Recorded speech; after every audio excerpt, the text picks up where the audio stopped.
Eh bien, bonsoir à nouveau à tous. Comme vous pouvez le constater, nous avons fait l'expérience de changer le fond d'écran en passant au vert. Plus tôt, aujourd'hui, nous avions du rose. J'ai dit, oublions le rose. On a essayé avec le gris. Donc, de toute façon, nous allons voir où cela va nous mener. Donc, merci beaucoup de vous joindre à moi dans cette soirée. C'est l'étude biblique numéro 13. Je pense qu'il y aura 15 au total aux Philippiens. Donc c'est la troisième, en partant de la fin, étude biblique. Donc merci encore de vous joindre à moi. S'il vous plaît, joignez-vous à moi pour la prière, pour que nous puissions prier ensemble. Grand Dieu merveilleux, nous te remercions à nouveau. Nous nous rappelons tous ceux que nous aimons qui se peu souffrent en ce moment. Nous nous rappelons d'eux devant toi. Nous nous rappelons aussi que tu te soucies d'eux et nous venons devant ton trône et nous te demandons que tu interviennes dans leur vie, que tu les encourages et que tu les restaures, réconfortes. Nous te remercions beaucoup, Père, pour ton Fils Jésus-Christ que nous as envoyé. Nous te remercions du fait qu'il soit revenu nous racheter avec son sacrifice. Nous te remercions pour le fait qu'il est ressuscité, qu'il soit vivant. Nous te remercions pour la présence du Saint-Esprit dans nos vies et nous prions pour qu'il nous guide dans tout ce que nous allons faire et tout ce que nous allons penser. Nous te remercions pour la chance que nous avons d'avoir une autre étude biblique ce soir. Nous te remercions beaucoup pour les merveilleuses paroles que nous y trouvons dans la Bible. Et nous te demandons de bien vouloir guider ce que nous allons écouter, ce que nous allons dire. Et nous soumettons tout cela entre tes mains au nom de ton Fils Jésus-Christ. Amen. Donc, une fois de plus, merci de vous joindre à moi dans cette étude biblique ce soir. Comme nous en avons l'habitude, nous allons commencer par un test de révision. Si vous êtes prêts, nous allons donc poursuivre. Ce n'est pas un test difficile, je pense, que vous le trouverez assez facile ce soir. Si ce n'est pas le cas, j'en suis navré. Je ne sais pas si je devrais être navré, mais bon, voilà le quiz de toute façon. Question numéro 1. Complétez la phrase suivante. Conduisez-vous d'une manière digne de quoi? Paul explique quelque chose concernant notre manière de conduire notre vie et qu'elle doit être digne de compléter la phrase. Question numéro 2. Comme Christ est ressuscité des morts par la gloire du Père, de même nous aussi, nous marchons en, et là c'est un blanc, de vie. Quel est le mot qui manque? Comme Christ est ressuscité des morts par la gloire du Père, de même nous aussi, nous marchons en, il y a un blanc, de vie. Question numéro 3. La justice qui vient de Dieu par la quoi? De Christ. Paul explique quelque chose à ce sujet. Question numéro 4 maintenant. Citez 2 aspects de la vie de Christ qui conditionnent, qui façonnent notre éthique. Rappelez-vous que nous avons parlé de l'éthique chrétienne, la vie éthique chrétienne, parmi d'autres choses. Et Paul explique qu'il y a des aspects de la vie de Christ qui façonnent notre éthique. Est-ce que vous pouvez en citer 2? Donc voilà le quiz de révision et donc nous verrons les réponses à ce quiz à la fin de l'étude biblique ce soir. Donc revenons au livre de Philippiens, là où nous en sommes restés la semaine dernière, et nous commençons par Philippiens chapitre 3, à partir du verset 12 jusqu'au verset 14. Si vous avez vos Bibles avec vous, vous pouvez suivre avec moi, sinon le passage apparaît sur l'écran. Là encore, c'est la version ESV en anglais. Donc Paul écrit, ce n'est pas que j'ai déjà remporté le prix au verset 12, ou que j'ai déjà atteint la perfection, mais je cours pour tâcher de le saisir, puisque moi aussi, j'ai été saisi par Jésus-Christ. Frères, au verset 13, je ne pense pas l'avoir saisi, mais je fais une chose, oubliant ce qui est en arrière et me portant vers ce qui est en avant, je cours vers le but pour remporter le prix de la vocation céleste de Dieu en Jésus-Christ. Donc, comme d'habitude, ce que nous allons faire, c'est que nous allons revoir ce que nous venons juste de lire et nous pencher sur les mots qui sont impliqués et nous allons voir comment le message de Paul progresse alors que nous allons nous aussi avancer dans cette étude. Donc, continuons ici, 2 mots au début du verset 12. L'apôtre Paul dit, « Ce n'est pas que j'ai déjà obtenu ou remporté le prix ou cela en anglais. » Le mot remporté ici, obtenu ici, est déjà utilisé dans le livre de Philippiens. On le trouve dans Philippiens 2, verset 7, où il est dit, en parlant de Jésus-Christ, qui était égal à Dieu, qu'il a pris ou il a obtenu. C'est le même verbe ici. Il a pris en prenant une forme de serviteur, ou une forme humaine. C'est l'idée identique ici que l'on trouve dans Philippiens chapitre 3, verset 12. C'est le même usage ici de ce verbe en particulier. L'apôtre Paul dit ici qu'il n'a pas déjà obtenu quelque chose, il n'est pas déjà arrivé au but. Et la question c'est, à quoi cela fait-il référence chez Philippiens 3, verset 12 ici. Donc le verbe ici, c'est prendre, obtenir, devenir. Rappelons-nous aussi que Paul a considéré beaucoup de choses comme des pertes afin qu'il puisse gagner Christ. Et c'est l'idée ici, le concept ici de gagner Jésus-Christ. C'est un processus dans la vie de Paul. Ce n'est pas que l'on gagne Christ une fois pour toutes et c'est la fin de toute chose maintenant. Gagner Christ, c'est gagner Christ dans toute sa plénitude. Et nous sommes ici engagés pour connaître plus Jésus-Christ. Nous ne comprenons pas tout de Jésus-Christ déjà. Il y a tellement plus que nous pourrions comprendre de lui. Et le mot « cela », « remporter cela » ou « le prix » en français, fait référence à Christ, fait référence à gagner Christ. Paul explique que gagner Christ, c'est-à-dire le connaître, et que cela est un processus et que personne n'a déjà fini la course. Parfois, il se peut que nous pensions que dans notre vie chrétienne, nous avons comme un sens qu'on a fini la course, qu'on y est arrivé. C'est un petit peu le cas avec Jésus-Christ. Mais il y a encore tellement d'autres choses que nous devons encore comprendre. Nous ne comprenons pas pleinement Jésus-Christ encore. Un sentiment d'accomplissement qu'il y a chez les chrétiens. Continuons ici en voyant ce que l'apôtre Paul explique avec l'idée de gagner. Rappelons-nous, lorsqu'on lisons Paul, et surtout dans le livre de Philippiens, c'est que pour Paul, c'est que l'avenir, le futur modèle conditionne le présent. Je ne sais pas ce qui conditionne notre présent pour le moment. Souvent, c'est le passé qui façonne notre présent. Et parfois, c'est le passé immédiat. Et parfois même, c'est le présent même qui conditionne notre présent, qui façonne notre présent aujourd'hui. Mais pour l'apôtre Paul ici, l'apôtre Paul, lui, il regarde dans le futur, à l'avenir.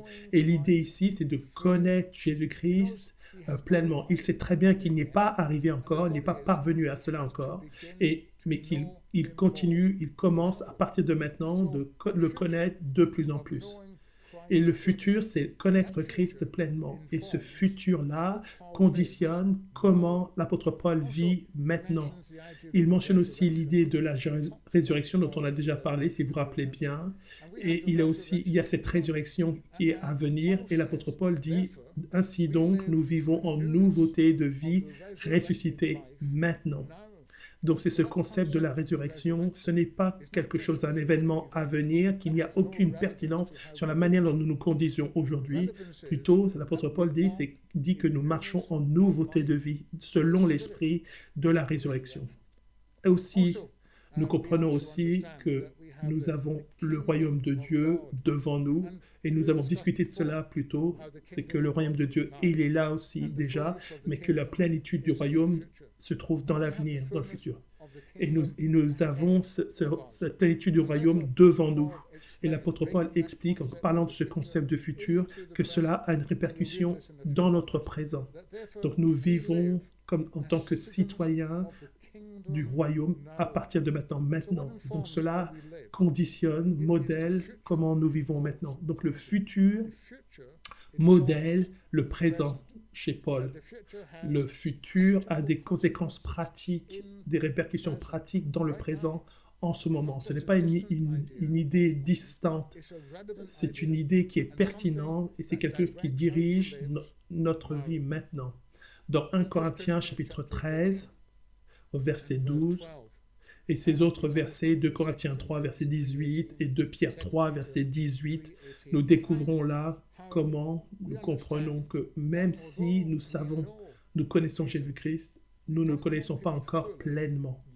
Donc l'apôtre Paul dit dans 1 Corinthiens 13, verset 12, « Aujourd'hui, nous voyons au moyen d'un miroir, d'une manière obscure, mais alors, lorsque Christ reviendra, nous verrons face à face. Aujourd'hui, je connais en partie, mais alors je connaîtrai comme j'ai été connu. Comme j'ai été connu. » Cette idée merveilleuse ici, c'est que Jésus-Christ nous connaît maintenant. Il nous connaît maintenant pleinement. Il connaît les pensées de notre cœur, tous les instincts que nous pouvons avoir. Il connaît nos schémas de pensée, les pensées que nous avons. Et nous connaissons beaucoup de lui aussi, mais pas toutes choses de lui. Donc l'apôtre Paul dit, il y aura un temps, un moment où nous connaîtrons Jésus pleinement, complètement. Et ensuite, dans 2 Corinthiens chapitre 3, verset 18, à la fin de ce passage, il est écrit que nous tous, chacun d'entre nous, vous et moi, nous sommes transformés en la même image, l'image de Jésus-Christ, de gloire en gloire. Personne n'est déjà arrivé à cela. Personne a atteint le but encore, déjà. Mais nous sommes tous ensemble sur le même chemin. Et donc, 2 Pierre 3, 18, il est dit que les chrétiens doivent grandir dans la grâce et dans la connaissance de notre Seigneur et Sauveur Jésus-Christ. Je pense que c'est merveilleux ici que le mot grâce ici vient en premier. Parfois, il semble que nous essayons de grandir selon la connaissance. Évidemment, on parle de le connaître davantage. Mais ici, dans ce passage de Pierre, nous avons cette idée de la grâce. Et que la grâce vient en premier dans ce passage, grandir dans l'esprit du pardon, dans l'esprit de la grâce. Et qu'il y a beaucoup plus de croissance pour nous tous encore que nous devons faire. Nous ne sommes pas arrivés déjà.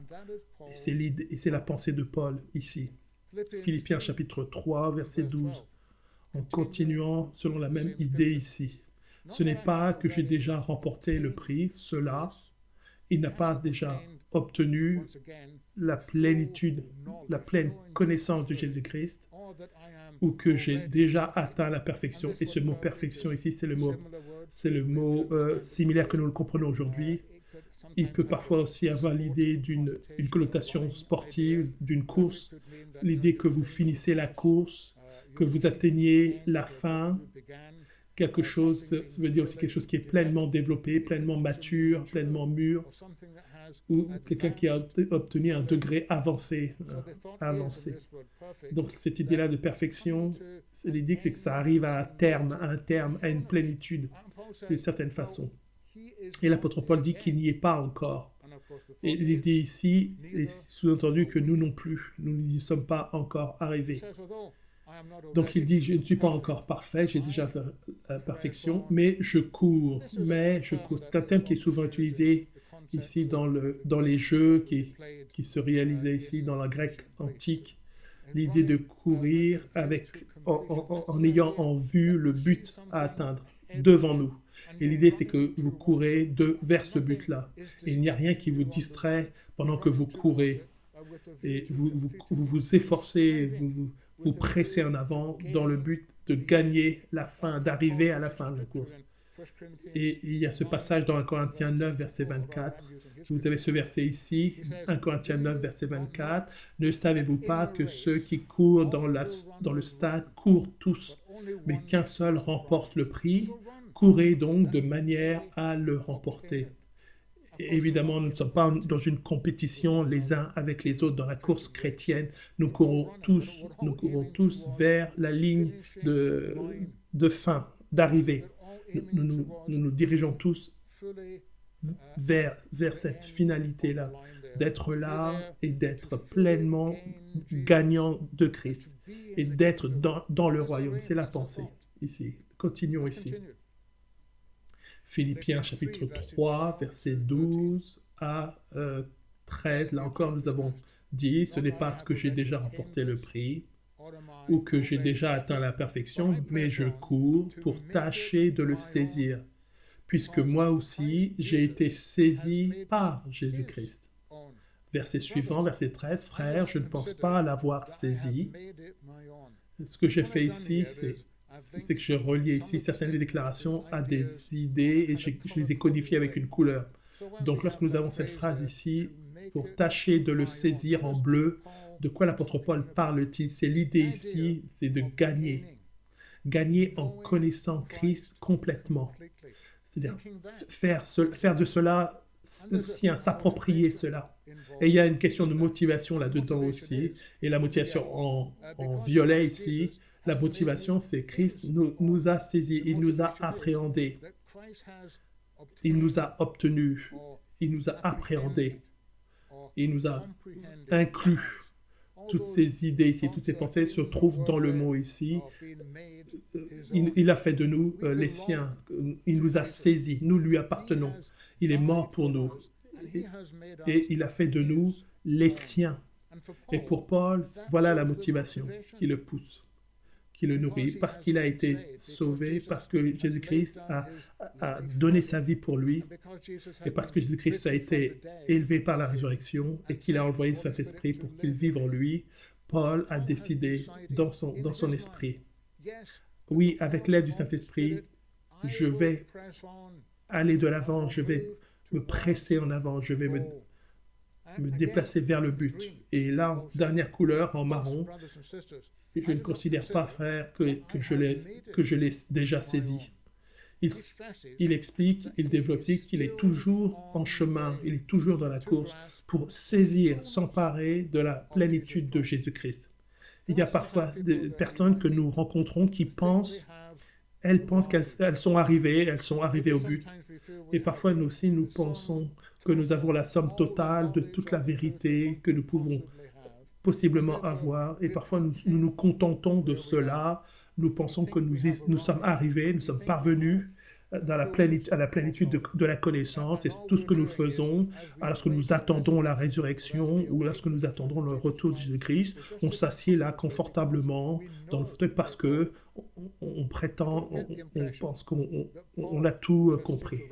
Lorsque vous lisez la vie de Paul, on n'a pas cette impression-là chez lui. Il sait qu'il ne connaît pas tout de Jésus-Christ.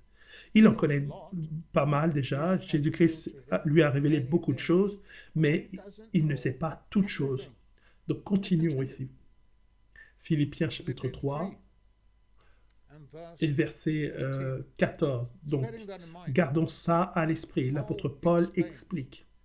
Ayant dit cela, ayant compris qu'il n'était pas parfait, voici la seule chose qu'il fait. Il oublie ce qui était en arrière. Nous avons déjà vu que ces gains passés, que Paul les considère comme des pertes. Ils n'ont aucune valeur pour lui. Même ces concepts passés de justice, il les a mis derrière lui. Il pensait que la loi lui obtiendrait la justice. C'est comme ça qu'il a été élevé. Et parfois aussi dans la foi chrétienne, nous avons des idées similaires. Si seulement nous avions ceci ou cette partie-là de la connaissance complète ou clairement, eh bien là, cela ferait de nous des personnes justes. Aucune de ces choses-là ne sont vraies. Comprendre la Bible, ce n'est pas ce qui nous apporte de la justice, qui nous justifie. C'est Jésus-Christ qui nous justifie. C'est Jésus-Christ qui nous apporte la justice, pas ce que nous avons fait. Donc, quel que soit ce que nous avons fait, et même si ce sont des choses bonnes, des bonnes choses, des choses droites, toutes ces choses-là ne nous valent pas d'être justes. C'est la participation en Jésus-Christ. Obtenir Christ, gagner Christ, qui nous vaut la justice. Donc, toutes ces idées-là de la justice qui émanent de nous-mêmes, elles sont comptées, considérées comme une perte. Et l'apôtre Paul était en train de dire qu'il oublie toutes ces choses-là. Et parfois, dans la vie aussi, il se peut que nous nous rappelions aussi des choses que nous avons faites dans le passé pour essayer de se valoriser de se prouver des choses. Rappelez-vous que l'apôtre Paul, il a participé à la persécution de l'Église, notamment à la lapidation de Étienne après le sermon qu'il a donné. C'était des souvenirs qui étaient difficiles pour lui. Parfois nous avons aussi des pensées par rapport à notre passé, peut-être des pensées de découragement ou de culpabilité, comme c'était le cas pour l'apôtre Paul. Mais toutes ces choses-là, lorsqu'il persécutait l'Église, il les a laissées derrière lui. Donc lorsqu'il utilise le mot « oublier », il l'utilise dans un sens particulier, dans le sens que le passé n'a plus d'influence négative sur le présent, sur son présent. Dans nos propres vies, souvent notre passé a souvent une influence négative. Notre passé sur notre présent. Donc l'apôtre Paul explique, c'est que nous regardons vers l'avenir, pas par rapport au passé. Peut-être que certains d'entre vous, vous avez déjà entendu parler du message donné dimanche concernant des idées que nous avons ramenées avec nous, des fausses idées, et nous avons un petit peu expliqué un petit peu cela. Il y a parfois peut-être de temps en temps, nous devrions prendre le temps de confesser à Dieu, et nous confessons à Dieu en disant « Père, regarde toutes ces choses que j'ai laissées derrière moi, auxquelles j'ai abandonné, que j'ai renoncé. Aide-moi, Seigneur, aide-moi maintenant de courir vers le futur et de ne pas demeurer sur le passé. » Parfois, nous avons besoin de confesser davantage à Dieu ces choses-là. Reportez-vous avec moi à l'autre partie de ce verset, mais une chose que je fais, oubliant ce qui est derrière et me portant vers ce qui est en avant. Plutôt, donc chez Paul, c'est le futur qui a une influence sur le présent. C'est ce dont on a parlé. La vision de ce qui l'attendait, ce qui nous attend, nous pousse à courir, à nous presser. C'est comme si qu'il tendait son cou comme ça vers l'avant pour atteindre la ligne d'arrivée. Remarquez ce qu'il dit. Il est motivé par ce qu'il voit devant lui, ce qu'il y a devant lui. Il n'essaie pas de regarder en arrière. Il n'est pas distrait par les choses qui sont sur le côté. Il court en avant vers le futur. Et c'est le futur qui modèle, qui conditionne notre présent. Voici un très beau passage ici qui encapsule cette idée similaire dans le psaume 42 au verset 1. Psaume 42, verset 1. Parfois nous chantons cette louange. Il est dit comme une biche qui soupire auprès des courants d'eau. Ainsi mon âme soupire après toi, mon Dieu. Eh bien, mon âme a soif de Dieu, pour le Dieu vivant. Une pensée similaire ici, concernant une biche, elle est tellement assoiffée qu'elle cherche de l'eau. Et donc l'idée ici, c'est que nous aussi, nous avons soif de Jésus-Christ, le Dieu vivant qui est vivant. Et de même que la biche qui court, soupire auprès d'eau, nous aussi, nous courons vers les eaux vivantes que nous trouvons en Jésus-Christ. Continuons.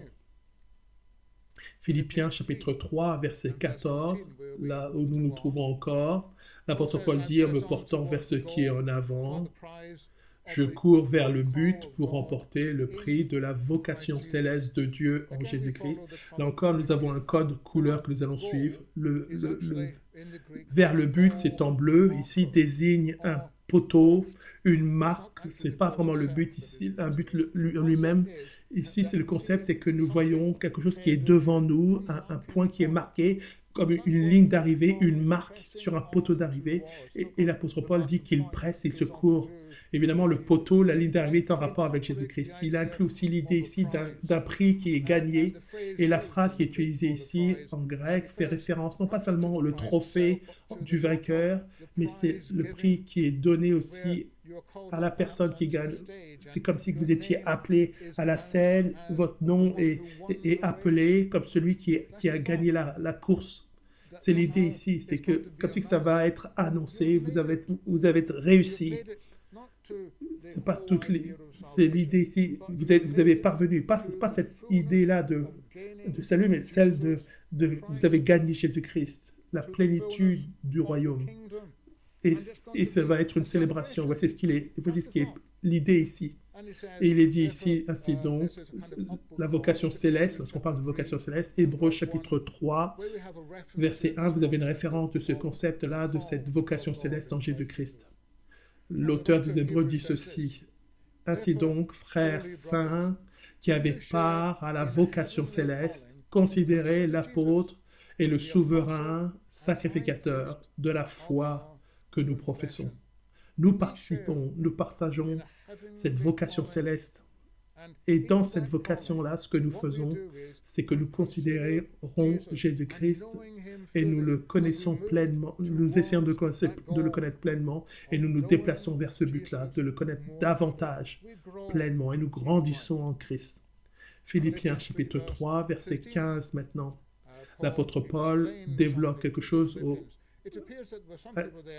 Philippiens, en leur expliquant que peut-être qu'il y avait des personnes dans cette église qui pensaient qu'ils étaient déjà arrivés, il n'y a plus rien à apprendre, à découvrir. Donc il dit, nous tous donc qui sommes des hommes faits, le mot parfait, mature, c'est le même terme ici, nous sommes qui sommes des hommes faits, pensons donc de cette façon-là, la manière dont il a déjà discuté avant, c'est que nous ne sommes pas encore arrivés au but, il y a encore des choses à connaître, à découvrir de Jésus-Christ. Qu'il y a les merveilles de Jésus-Christ qui sont toujours devant nous, même si nous avons tellement de choses glorieuses, la gloire de le connaître, il y a encore beaucoup de choses devant nous, qui sont devant nous. Et il dit, et si vous êtes en quelque point d'un autre avis, Dieu va vous éclairer là-dessus, c'est qu'il va vous montrer que vous avez tort. Dieu vous révélera cela aussi. Vous arriverez aussi à découvrir que vous ne savez pas toutes choses. Seulement, il continue, verset suivant, seulement au point où nous sommes parvenus, marchons d'un même pas. Peu importe, quel que soit ce que nous comprenons pour l'instant, gardons cela pur, gardons cela comme un gain. Peu importe ce que nous connaissons de Jésus-Christ, continuons d'avancer, d'aller de l'avant et ne perdons pas de vue les gains que nous avons trouvés en Jésus-Christ. Continuons. Philippiens chapitre 3 maintenant et au verset 17. Il dit, soyez tous mes imitateurs, frères, et portez les regards sur ceux qui marchent selon le modèle que vous avez en nous. Rappelez-vous, certaines choses que nous avons discutées jusqu'à présent, c'est comment nous conduisons notre vie, comment nous nous comportons, l'éthique chrétienne. Donc cela est en rapport avec la conduite et avec ce qui nous motive.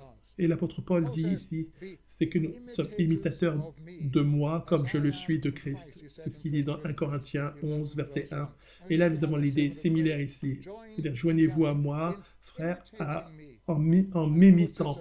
Et oui, c'est une combinaison ici d'idées ici qu'il a discuté jusqu'à présent. Rappelez-vous les idées ici. Il a toujours dit, gardez vos yeux sur ceux qui marchent selon le modèle de la foi. Et dans Philippiens 2, il explique comment nous avons Jésus-Christ comme l'exemple suprême de quelqu'un qui s'est donné, qui s'est sacrifié pour autrui, qui a mis les intérêts des autres au-dessus de ses propres intérêts. Jésus est devenu humain et il est mort pour nous. Et ensuite, il continue en parlant de Timothée au chapitre 2. Il parle de Timothée et que nous devrions le prendre aussi comme exemple de quelqu'un qui sincèrement était soucieux des autres. Et ensuite, il mentionne aussi Épaphrodite qui est devenu malade en œuvrant pour l'Évangile, en servant l'Évangile. Et lorsqu'il devait amener une lettre et à Paul qui était en prison. Et maintenant, Paul continue en disant lui-même qui considère toute chose comme une perte dans sa démarche pour gagner Christ. Même Paul, ici aussi, il est l'exemple de quelqu'un que l'on peut suivre dans tout cela. Donc tout cela conduit à cette idée, Timothée, Épaphrodite, et maintenant Paul, et Jésus aussi en premier. Verset 18, il est dit, car il y en a plusieurs qui marchent en ennemis de la croix, je vous en ai souvent parlé, et je vous en parle encore en pleurant. Donc, ces personnes-là marchent en ennemi de la croix. Cette idée-là, donc, car, est en contraste avec tout ce qu'il vient d'expliquer plus tôt. Toute cette idée de comment nous continuons d'avancer alors que nous obtenons de plus en plus de compréhension, plus d'application intime en étant intimement impliqué, lié, en connaissant Jésus-Christ, de connaître Jésus-Christ. Il parle de tout cela jusqu'à présent. Et là, il y a un contraste avec le mot car. Qu'est-ce qu'il y a des personnes qui marchent en tant qu'ennemis de la croix de Christ? C'est le contraste qui est fait ici, qui est établi ici. Et l'apôtre Paul devient émotif ici. Et l'apôtre Paul dit, il le dit en pleurant qu'il explique cela. De quoi est-il émotif? Les gens, les personnes, la croix? Peut-être que c'est les deux ici. Se peut-il qu'il soit frustré par rapport à ce que les personnes font lorsqu'elles marchent, ces personnes-là, en tant qu'ennemis de la croix? Et cela lui cause de la peine et il pleure à cause de cela, avec des larmes qui sont impliquées. C'est ce que l'apôtre Paul explique. Nous ne connaissons pas toute l'histoire ici, mais nous pouvons spéculer un tant soit peu. Donc si nous marchons comme il l'a indiqué plus tôt, comme il l'a décrit plus tôt, en ayant le futur devant nous, en ligne de mire, en connaissant Christ pleinement, en étant impliqué dans la plénitude de la résurrection, en étant impliqué dans la plénitude du royaume, et si vous laissez ces idées conditionner notre présent, notre conduite, et si nous prenons comme modèle Jésus-Christ, comme modèle Timothée, Épaphrodite et Paul lui aussi, si nous faisons toutes ces choses-là qu'il explique, eh bien nous ne marcherons pas en tant qu'ennemis de la croix. Ce que l'apôtre Paul dit ici, c'est qu'il y en a plusieurs qui font ça ici. Il y en a plusieurs. L'implication, c'est que ces personnes-là, elles sont plusieurs, elles ont un impact. Et cette idée de marcher, voici comment ces personnes-là conduisent leur vie. C'est en opposition à la croix de Christ, laquelle est le centre et le message et le point central du message de Dieu.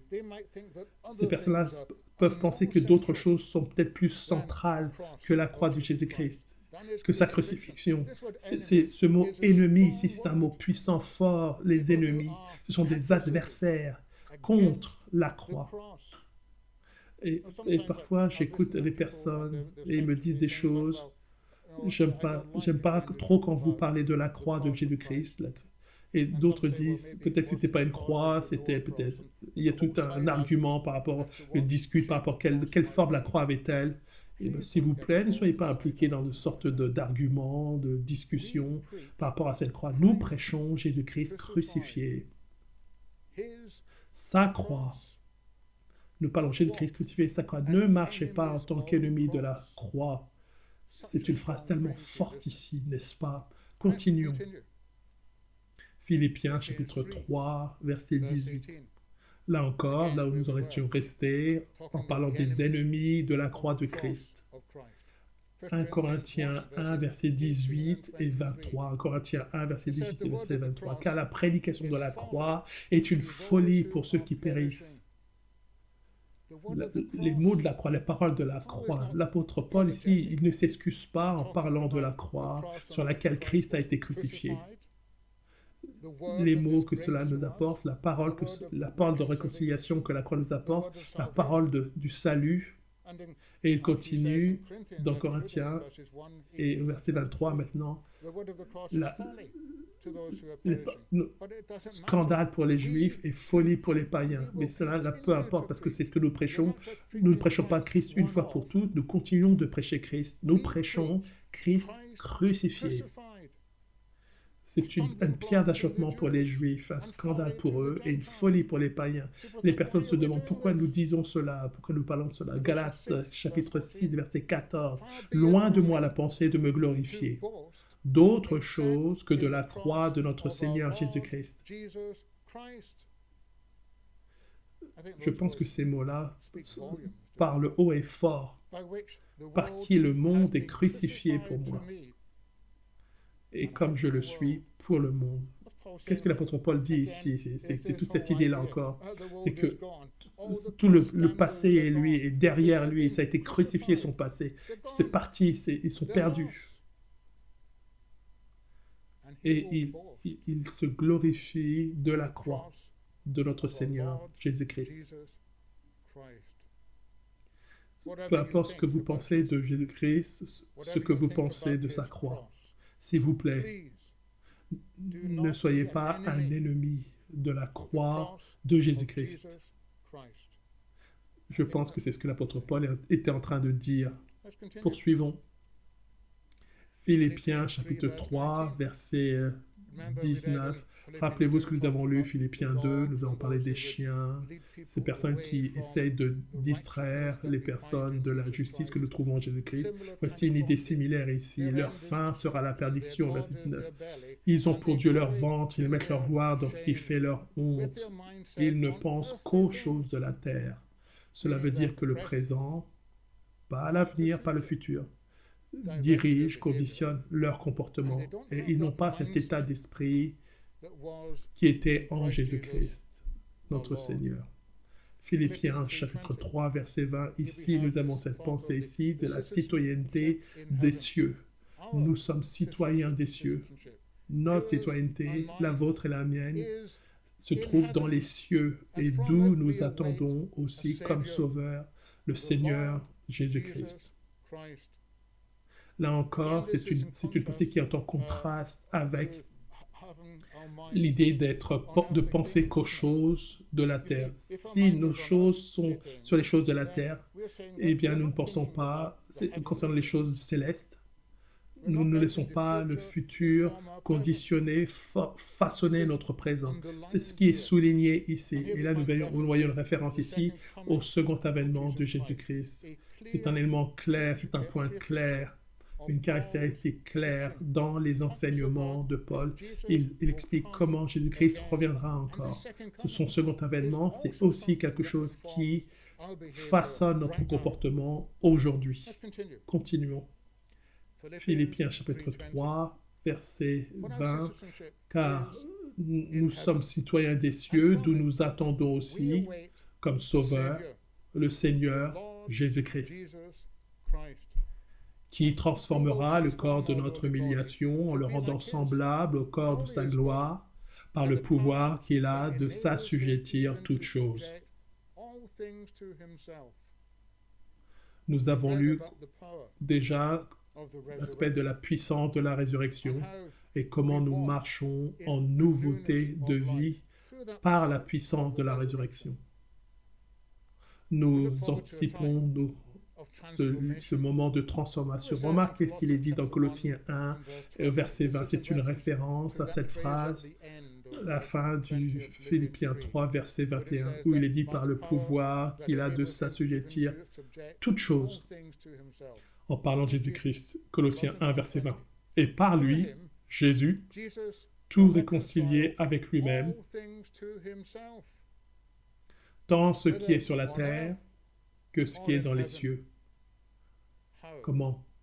En faisant la paix par lui, par le sang de sa croix. Désolé. Voilà encore la croix. L'apôtre Paul en parle. Nous ne sommes pas ennemis de la croix, nous prêchons Christ crucifié et sa résurrection et son retour à nouveau. Toutes ces pensées-là, toutes ces idées-là, toutes ces réalités nous conditionnent notre comportement, façonnent notre conduite en tant que citoyens des cieux, citoyens du royaume des cieux. Où se trouve notre citoyenneté? Continuons ici avec les réponses du test de révision. J'ai mentionné, et le plan ici, c'est de finir le livre de Philippiens la semaine prochaine. Si vous avez quelques questions, quelques pensées, des choses que nous avons discutées jusqu'à présent, s'il vous plaît, vous pouvez me les envoyer par mail, ces questions ou ces pensées-là. Et si c'est des choses que nous devons aborder avant de terminer l'étude biblique, cette série d'études bibliques, eh bien, j'essaierai d'y répondre. Donc, voici les réponses au test de révision. Question numéro 1, c'était la suivante. Conduisez-vous d'une manière digne de quoi? Eh bien, la réponse est digne de l'évangile de Jésus-Christ. Voici comment nous vivons. Nous ne comparons pas notre manière de vivre, nous calons notre manière de vivre à autre chose, autre concept. C'est par rapport à l'évangile de Christ. que nous connaissions notre conduite, qu'il est mort pour nous, qu'il a été crucifié pour nous, que Dieu a envoyé son Fils bien-aimé, que quiconque croit en lui ne périsse pas, mais qu'il ait la vie éternelle. Voici l'Évangile. Et tout le concept de l'Évangile, c'est central, c'est caractéristique du ministère de Paul, de ses pensées. Il ne veut pas laisser tomber le sujet de cet Évangile, de sa croix et tout ce que Jésus-Christ a fait pour nous. Il dit en fait que toutes ces choses-là, eh bien, qu'elles façonnent notre comportement. Et donc la réponse à la question numéro 1 était l'Évangile. Question numéro 2. Comme Christ est ressuscité des morts par la gloire du Père, de même nous aussi, nous marchons en quoi de vie? La réponse est en nouveauté de vie. Une fois de plus, la résurrection et notre résurrection dans l'avenir et la résurrection de Christ dans le présent nous informe, c'est-à-dire façonne notre comportement. Nous ne marchons pas comme si nous vivions du passé. Nous marchons en nouveauté de vie parce que nous avons une nouvelle alliance. Et nous marchons en nouveauté de vie. Question numéro 3. La justice qui vient de Dieu vient par quoi de Christ? Eh bien, la réponse est par la fidélité de Christ.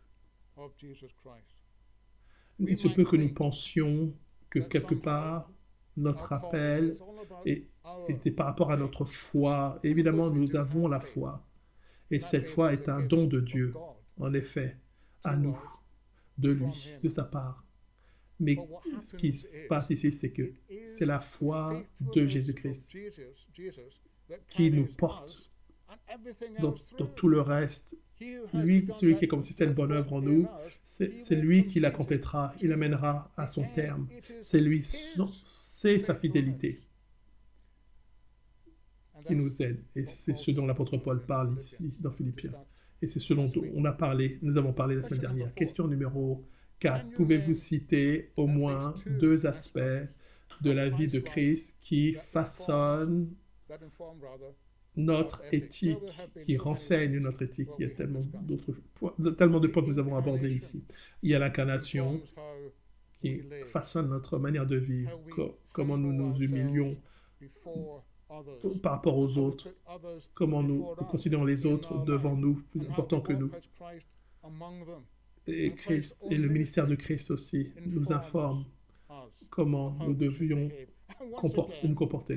Et là encore, sa crucifixion, la croix, nous façonne, dirige, guide, conditionne comment nous devrions agir. Et sa résurrection, la résurrection de Christ, comme je l'ai déjà dit, et aussi notre résurrection à venir. Donc, si vous avez choisi 2 de ces aspects, eh bien, c'est fantastique. Peut-être qu'il y a d'autres choses auxquelles vous avez pensé, eh bien, on comprendra bien. Donc, voici la fin de notre étude ce soir. Merci tellement de vous joindre à moi encore une fois ce soir. N'oubliez pas qu'il y a le culte demain, samedi, à 11h, heure locale, matin, et il y aura un sermon, et il y aura un sermon différent le dimanche à 11h, heure d'Angleterre. Et notre étude biblique, sur l'étude biblique, sera dans une semaine à l'heure habituelle, c'est-à-dire 19h30, heure anglaise. Merci encore, que Dieu vous bénisse, et d'ici la prochaine fois, j'ai hâte de vous retrouver. Au revoir maintenant.